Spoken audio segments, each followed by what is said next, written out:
I didn't raise my voice when they told me the cabin was no longer mine. The HOA president had the kind of smack that made you think she practiced it in the mirror, and her lawyer sat with his hands folded like he was presiding over a will reading. I just set the folder down in front of them and slid the top page across the table. It was a crisp photocopy of the original 1894 federal land patent, signed in looping black ink by a president of the United States neither of them could name. Their lawyer picked it up, read about 3 lines, and his eyes flickered, somewhere between panic and the quick math of just how much trouble they were in.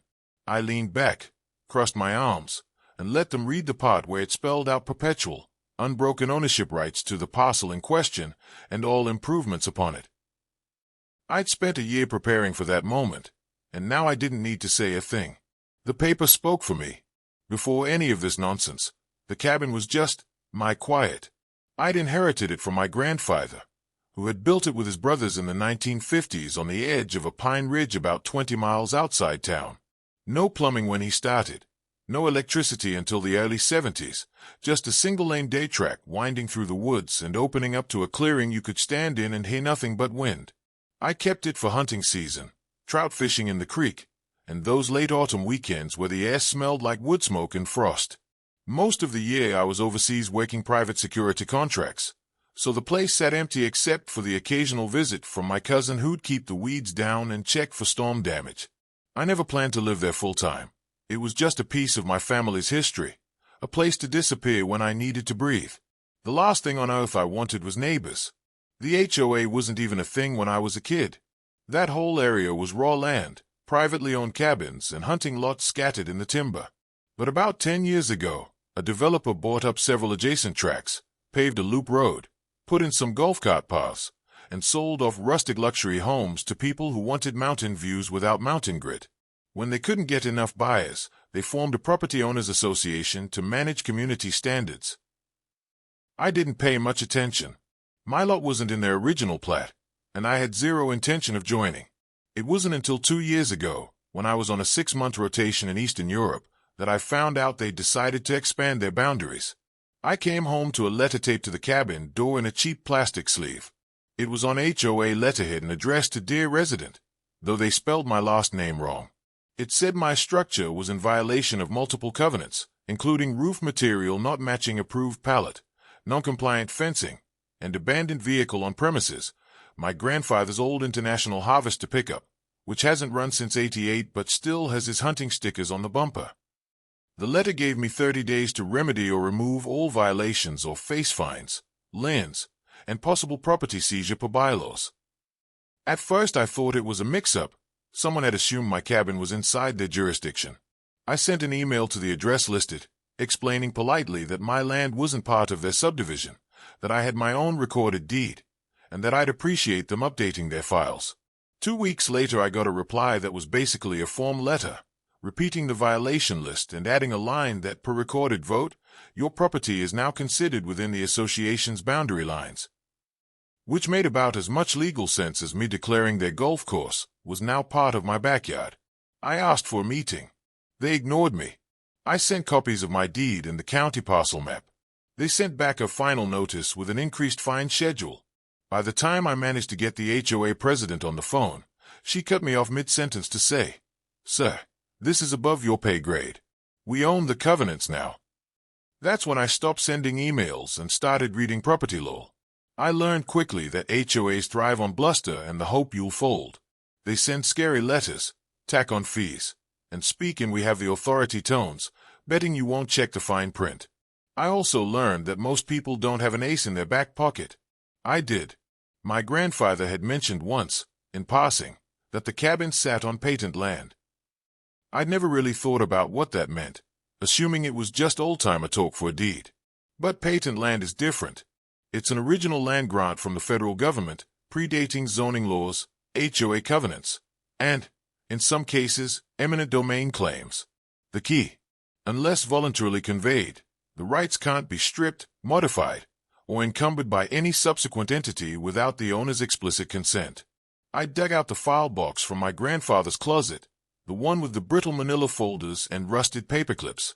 Sure enough, in the middle of a folded oilskin envelope was the patent itself, parchment-thick paper, official seal, dated August 13, 1894, granting to Charles Robert McAllister and his heirs, forever the parcel described in elegant legal script.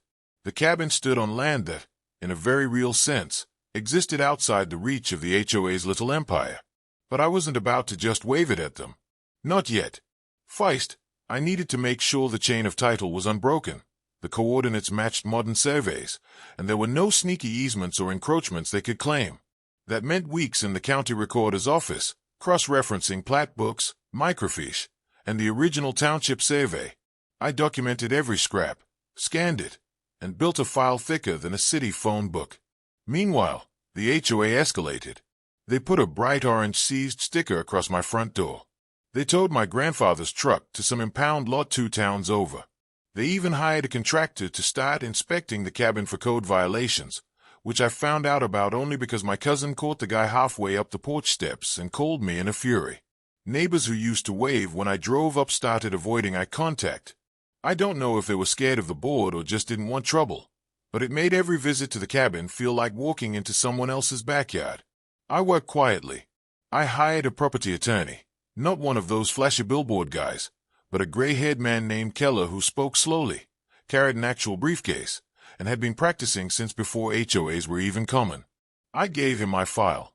He read it cover to cover, nodded once, and said, "This will be fun." We drafted a cease and desist, but we didn't send it. Instead, Keller suggested we let them overreach just a little more. Make it absolutely clear they were asserting control they didn't have. That way, when we moved, we could make it permanent. By the time the next HOA meeting rolled around, I was ready. They didn't know it, but the county recorder, the sheriff, and a representative from the state attorney general's office were all in the building that night, not for drama, but as official witnesses. I walked in carrying the old patent in a protective sleeve and a binder with the entire documented chain of title.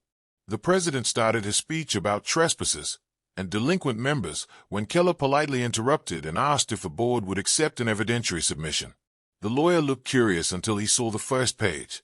His lips moved as he read the language, and then he glanced up at me with the kind of expression you only see on people realizing they've just stepped into wet cement. I didn't gloat. I just pointed out calmly that their entire claim rested on the idea that my land was subject to their covenants, when in fact it was not subject to any covenants, ordinances, or liens that weren't specifically agreed to by the patent holder, me. The patent language was clear, the chain of title was intact, and any further interference would constitute a trespass and a violation of state property law, carrying both civil and criminal penalties. Keller slid a pre-drafted lawsuit across the table, naming the HOA and each board member personally. I told them I was prepared to file it in the morning. The room went quiet except for the sound of paper sliding back and forth. The president's smirk was gone. The lawyer asked for a recess. Keller and I walked out. Within a month, the orange sticker was gone, the truck was back in my driveway, and the HOA's expanded boundaries map quietly reverted to its original lines. I heard the president resign citing personal reasons. The board issued a bland letter about mutually agreed resolution and maintaining neighborly relations. I never saw their contractor again. Now, when I drive up to the cabin, the only thing on my door is the old brass knocker my grandfather installed. It's quiet again. Maybe a little cooler when I pass certain houses, but that's fine. I didn't buy the place for company. I bought it. Well, I kept it, because it's mine in a way most property never is anymore. Some things you don't give up. Not for a fine, not for a threat, and definitely not for a homeowners association that thinks it owns the world. Now they wave when I drive through, or they turn away. Either way, it's quiet again.